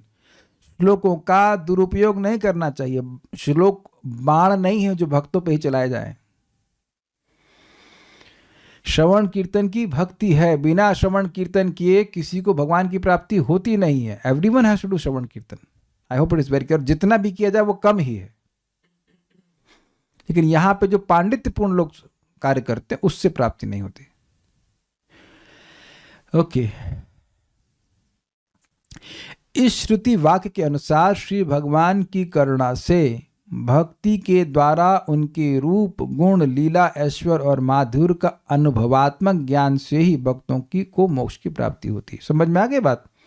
श्लोक में यह कहा गया कि बहुत प्रवचन करने से, मतलब पांडित्यपूर्ण प्रवचन करने से भगवान की प्राप्ति नहीं होती। भगवान जिसको अपने आप को प्रकट करना चाहते हैं वो उससे वो प्रकट कर देते हैं। तो किसको करेंगे? जो उनको बोले कि वो निराकार है ना, जिसकी आंख, भगवान की आंख नहीं है, कान नहीं है, लंगड़ा है, लूला, ये सब बोलेंगे तो भगवान प्रसन्न हो जाएंगे ना। भगवान के यश को बोलने से भगवान प्रसन्न होते हैं। शृण्वता श्रद्धया नित्यम गृणतश्च स्वचेष्टितम कालेना नाति दीर्घेणा भगवान विशते हृदय। स्पष्ट है। 284 भागवतम 284 ही है ना? हाँ 284। It is very very simple and very straight forward. Shrimad Bhagavatam को सुनने से, बोलने से, भगवान का नाम उच्चारण करने से, भगवान की भक्ति को संपादित करने से भगवान की करुणा उस जीव पर होती है। क्या प्रमाण है? 6.2.9-10 कोई नाम ऐसे ही बोल दे, हरि बोल, तो वो हरि बोल दिया तो अब भगवान की मति उस पर लगने लगती है कि व्यक्ति मेरा है, मुझे इसकी रक्षा करनी है। तो आप समझते हैं, मतलब सब बुद्धिमान है कि भक्ति करने से भगवान की करुणा उस जीव पर होती है। क्लियर? ठीक है। तो अब पॉइंट ये है कि क्योंकि भगवान की करुणा अन्य चीज़ों के प्रति निरपेक्ष है कि भाई ये ज्ञान किया कि नहीं किया, तो इसलिए भगवान की करुणा से, भगवान का अनुभव करके जीव को अपने आप मोक्ष मिल जाता है। जीव नहीं, भक्त को अपने आप मोक्ष मिल जाता है, उसको अलग करने की कुछ जरूरत नहीं है। अब दूसरा बहुत सुंदर बात कहते हैं, श्रुति में कहा गया है तम एव विदित्वा अति मृत्युम एति। तम एव, उनको ही, विदित्वा, जानकर, अति मृत्यु मेति, व्यक्ति मृत्यु को पार करता है। Very nice. यानी कि भगवान को जाने बिना व्यक्ति कभी मृत्यु को पार नहीं कर सकता, अर्थात उन भगवान को ही जानकर अमरत्व यानी मोक्ष प्राप्त होता है। और भगवान को हम भक्ति के द्वारा जानते हैं। इत्यादि वाक्यों में एवं शब्द के द्वारा मुक्ति में उन्हीं श्री भगवान का ही ज्ञान कारणत्व के रूप में कथन किया गया है। अतः वह ज्ञान उसी प्रकार का है, अर्थात भक्तिजन्य। समझे बात यह है कि भगवान का ज्ञान होने से मुक्ति हो जाती है। श्री भगवान का ही ज्ञान कारणत्व के रूप में कथन कहा गया है। मतलब देखिए, ज्ञान का फल होता है मुक्ति। तो व्यक्ति मुक्त होता है भगवान को जानकर ही, यही श्लोक में बोला गया ना, इसमें जो भी कोट किया गया है।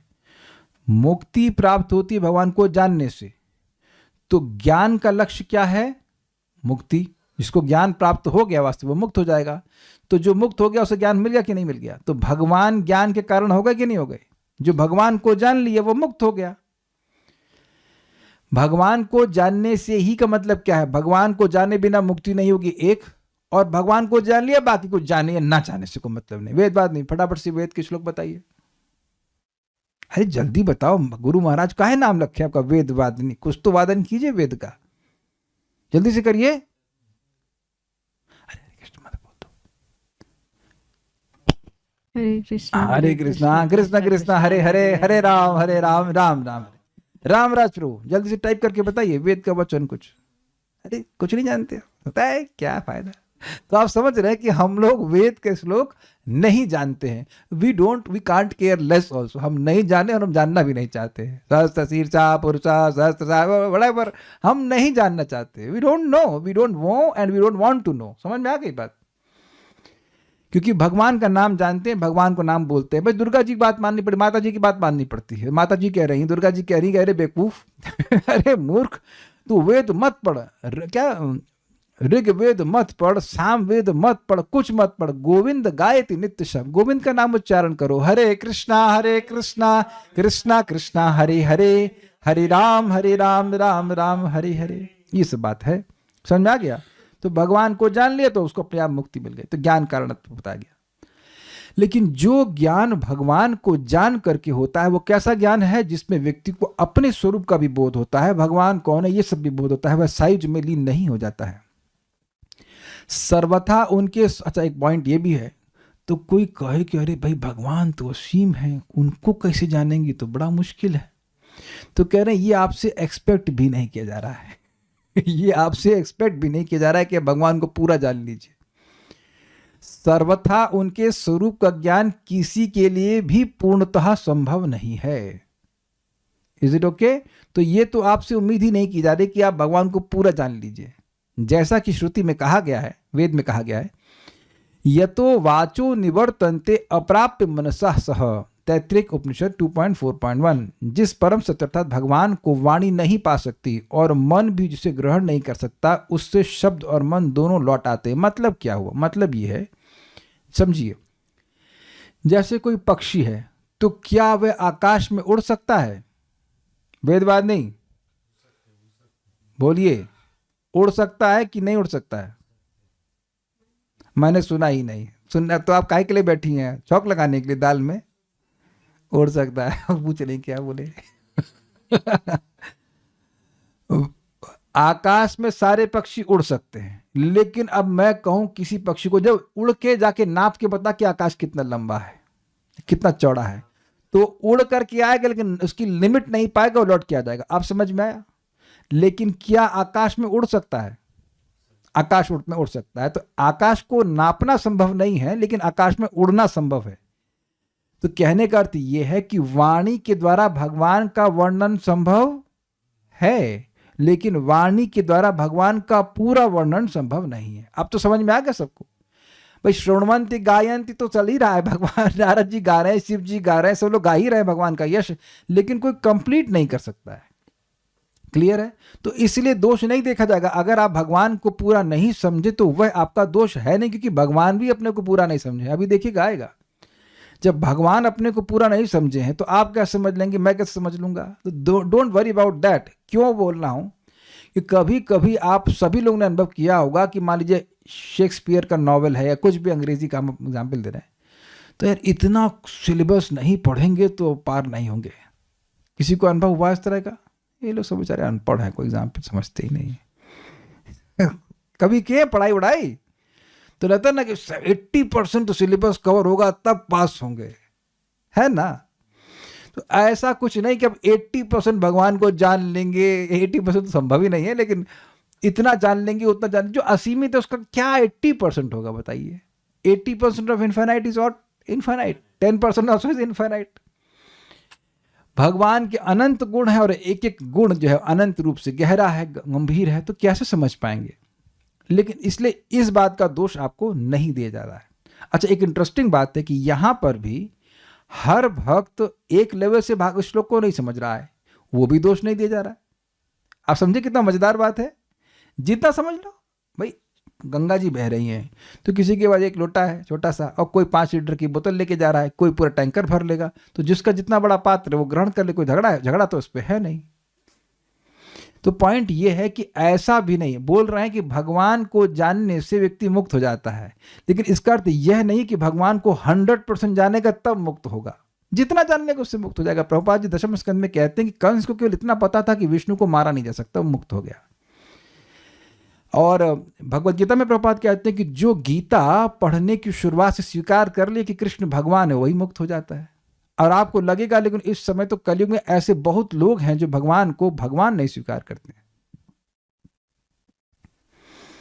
तो they are not liberated, they will have to wait. ठीक है, तो ये भी घबराहट नहीं होनी चाहिए कि भगवान को पूरा समझना है। अब और मजेदार बात है कि भगवान को समझा कौन ये इंटरेस्टिंग है। यस्यामतं तस्य मतं मतं यस्य न वेद सः, केन उपनिषद। कितना सुंदर श्लोक है। अर्थात जो सोचता है कि मैं ब्रह्म को नहीं जानता, वास्तव में ब्रह्म उसी को ज्ञात है। ब्रह्म का मतलब भगवान ले लीजिएगा। और जो सोचता है मैंने भगवान को जान लिया, वह उसे नहीं जानता। इसी तरह का श्लोक ब्रह्मा जी कहते हैं, जानन्तु एव जानन्तु किम बहुक्त्याम न मे प्रभु मनस वपशो वाचो वैभवम तव गोचर। भाई कुछ लोग कहते हैं भगवान की वो आपको जानते हैं। अब भाई वो क्या कहा जाए, बहुत ज़्यादा वो ठीक है, जो बोलना चाहे बोले, लेकिन जहाँ तक मेरा सवाल है, ब्रह्मा जी बोल रहे हैं, मुझसे तो यकीन है कि जहाँ तक मेरा सवाल है, मुझे आपके वैभव समझ में नहीं आते। तो अब इसका मतलब है कि ब्रह्मा जी कुछ कुछ समझ रहे हैं। और जो कहे कि हाँ तो कृष्ण को तो हम समझ लिए, भागवत तो हम पढ़ लिए हैं, और दोबारा पढ़ने की जरूरत नहीं है। तो उससे बोलो कि आत्मरामा श्लोक का जो 61 एक्सप्लेनेशन है, पहले वो समझ करके आ जाए, उसके बाद बोले कि भागवत कितनी समझ में आ गई उसको। बहुत बड़े अज्ञान में। आप लोग सागर तो जानते ही होंगे, आप तो बम्बई में रहते हैं, सागर जानते हैं ना। तो बड़े मतलब कॉन्फिडेंस से बोल रहे हैं श्याम सावना प्रभु कि सागर को जानते हैं। हाँ तो आप नाप लिए ना सागर को। अब समझ में आ गया कि सागर को जानते हैं। अच्छा, जो लोग यहाँ पे जम्मू वाले हैं तो हिमालय जानते ही होंगे आप लोग। अब हाँ नहीं बोल रहे हैं। अब हो सकता है कि आपके घर से दिखता भी हो, लेकिन हिमालय तो बहुत बड़ा हो गया ना। ठीक है, तो ये दोष नहीं माना जाएगा कि अगर आप पूरा ना जान पाए। आज थोड़ा समय दे दीजिएगा, आज जाने की जितना की क्रिसमस है, थोड़ा लोग आज तो 12 बजे तक जगते हैं ना। हम सब खत्म कर देंगे, बहुत बढ़िया, इसको आप पूरा करेंगे, मजा आएगा। श्रीमद् भागवत के श्रुति अध्याय में, श्रुति अध्याय मतलब वेद स्तुति में कहा गया है 10.87.41, इसको गाने के लिए तैयार हो जाइए। चलिए वेट माइक उठाइए। द्युपतएव तेन ययुरन्तमनन्ततया, द्युपतएव तेन ययुरन्तमनन्ततया, द्युपतएव तेन ययुरन्तमनन्ततया, त्वमपि यदन्तराण्डनिचयाननुसावरणाः, त्वमपि यदन्तराण्डनिचयाननुसावरणः, ख एव रजांसि वान्ति वयसा सह यच्छ्रुतयः, ख इव रजांसि वान्ति वयसा सह यच्छ्रुतयः, त्वयि फलन्त्य अतन निरसनेन भवन्निधनाः, त्वयि फलन्त्यतन्निरसनेन भवन्निधनाः। ठीक आया नहीं, लेकिन चलिए अब उसको गाने का तो बहुत मन था, लेकिन आगे बढ़ जाते हैं। क्योंकि आप असीम हैं, ध्यान दीजिएगा, अतः न तो स्वर्ग के अधिपति नहीं इंद्र, न ही स्वयं आप अपनी महिमा के छोर तक पहुंच सकते। बड़ा मजेदार है। आप कहेंगे अरे भगवान तो सब कुछ जानते हैं, ठीक है, लेकिन जो चीज हो ही नहीं उसको नहीं जानने से सर्वज्ञता की हानि हो जाती है। समझे बात? भगवान सब कुछ जानते हैं, लेकिन जो चीज है ही नहीं उसको नहीं जानते, तो क्या वो सर्वज्ञ नहीं रहे? ये बात हमको समझने में थोड़ा टाइम लगा था, लेकिन अब समझ में आता है तो बड़ा मजा आता है विचार करके।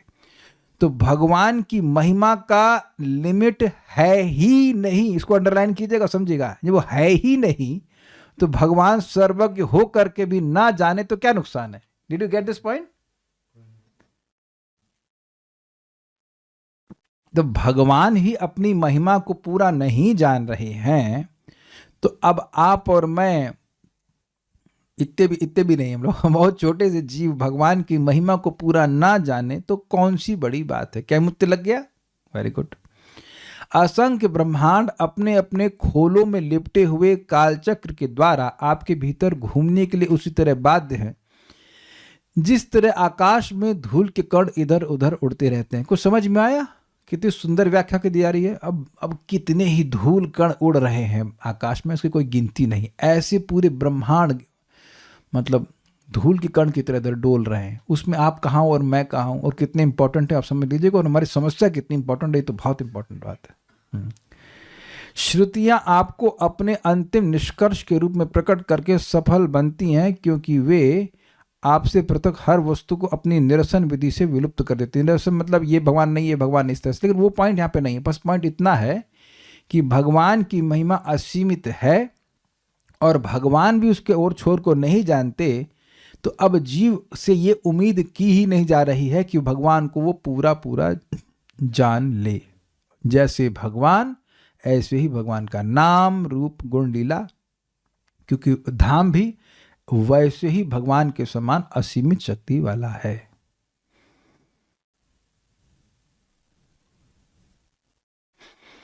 नहीं समझ पाते हैं। एक व्यक्ति हम मिले, हमको हमारे प्रिय मित्र कह लीजिए हैं, वो हमारा फ्लैट है वृंदावन में, तो हमने कहा रहिए। अरे प्रभु जी यहाँ रहें और दिल्ली में मन हो तो उससे अच्छा है कि दिल्ली में रहें और यहाँ मन हो। हमने कहा नहीं, बात तो ये है कि दिल्ली में मन है इसलिए यहाँ नहीं रहना चाहते। इसको छुपाने के लिए बोल रहे हैं कि वृंदावन में रहे और दिल्ली में मन हो। ठीक है, भक्त है, लेकिन हम चुप थे। धाम की महिमा समझ ना आने कारण ये सब वक्तव्य निकलता है, नहीं तो निकलेगा नहीं मुख से। एनीवेज, इस प्रकार श्रुति स्मृति प्रमाणों से यह समझा जाता है कि सर्वथा श्री भगवान का स्वरूप ज्ञान किसी के द्वारा भी पूर्णतः संभव नहीं है। तो इसलिए भैया ये आपसे उम्मीद ही नहीं की जा रही है। ठीक है। और जीव तथा ब्रह्म की एक रूप जो सायुज्य मुक्ति है, वह भक्तों के लिए सर्वथा त्याज्य है, ये आगे कहा जाएगा। तो ये तो भक्त लोग टारगेट ही नहीं करते हैं कि भगवान जाके लीन हो जाएं। बेसिकली भक्तों की इच्छा होती है कि भगवान के यश का आस्वादन शाश्वत काल के लिए करते रहें, और ऐसे टॉपिक हैं कि वो कभी खत्म होने वाले नहीं है। ऐसा मत सोच लीजिएगा हम इस श्लोक को समझ लिए हैं, ऐसा कुछ नहीं है। तो बच्चों की तरह हम लोग आपस में डिस्कस कर रहे हैं, छोटे बच्चे होते हैं ना। चैतन्य महाप्रभु आत्मनामा श्लोक कितना बड़ा व्याख्या, बहुत बड़ी व्याख्या नहीं करेगा वहाँ पे, और महाप्रभु ने 61 अर्थ दिए हैं, 61। तो हम लोग तो ऐसे ऊपर से ऐसे ब्राउज कर रहे हैं, हल्का हल्का थोड़ा पढ़ रहे हैं। तो कोई सोचे कि मैं बहुत विस्तार कर रहा हूँ, तो नहीं, मेरा सामर्थ्य ही नहीं है। जितना और कभी सामर्थ्य होगा तो और पढ़ेंगे, अभी तो इतना ही है बस। प्रभुपाद जी का तात्पर्य बहुत मजेदार पढ़ते हैं। मुक्ति की अपेक्षा भक्ति उच्चतर स्थिति में होती है, क्योंकि मुक्ति द्वारा भव बंधन से भक्ति द्वारा, चला मुक्ति कामी तो नहीं हूं मैं, बार बार मुक्ति क्यों आ रहा मुख से। भक्ति द्वारा भव बंधन से मुक्ति पाने के मानवीय प्रयास को स्वतः पूर्ति हो जाती है। जैसे कोई ट्रेन स्टेशन आगे का है तो पीछे का स्टेशन अपने आप पार हो जाता है, ये बात रहता है। यहाँ जठराग्नि का उदाहरण दिया गया है, जो हमारे खाए गए सारे भोजन को पचा देती है। यदि पाचन शक्ति पर्याप्त हो तो हम चाहे जो भी खाएं उसे जठराग्नि पचा देती है। इससे एक बात और सूचित हो रही कि अगर भक्ति तीव्र है तो सारे कर्म बंधन को नष्ट कर देती, बात भी है। इसी तरह भक्त को मुक्ति प्राप्त करने के लिए अलग से प्रयास नहीं करना पड़ता। श्री भगवान की यही सेवा उसकी मुक्ति की विधि है। अगर कोई कहे भी कि भाई मुक्त कैसे होंगे, तो भाई ये सेवा करके ही होंगे, हमें अलग से कुछ ना तो करना है ना हमारे पास टाइम है। Is it okay? सुबह उठते से लेकर रात के सोने तक बस भगवान की किसी न किसी रूप में सेवा करते रहना। मैं बार बार इस बात को रिपीट कर रहा हूं, क्योंकि प्रायः साधकों के लिए एक ही सेवा करना संभव नहीं है। तो सब ऐसा करना चाहिए कि हर समय के अनुकूल आपके पास कोई सेवा हो। ये हो तो बहुत अच्छा रहेगा और व्यक्ति अपने आप मुक्त हो जाएगा। हमने क्या सुना है भगवद गीता में? यज्ञार्थात् कर्मणो अन्यत्र लोकोयम कर्म बंधना। यज्ञ के लिए यानी भगवान विष्णु के लिए जो कर्म किए जाते हैं उसमें कर्म बंधन नहीं लगता है, बाकी सारे कर्मों से बंधन लगता है। ओके, क्योंकि अपने को भगवान की सेवा में लगाना अपने आप को भव बंधन से मुक्त करना है। This is very nicely. आप कहेंगे इसको हाईलाइट क्यों की? बहुत सिंपल पॉइंट है भाई साहब, आपको अपने आप को लगाना है, दूसरा नहीं लगाएगा। आप कहते हैं new devotee program, new devotee, NDP बोलते हैं क्या? एनबीटी बोलते क्या? न्यू भक्ता ट्रेनिंग प्रोग्राम होता है ना, एनबीटी प्रोग्राम में नहीं हुआ है कि भाई अब कोई इंचार्ज उठाएगा।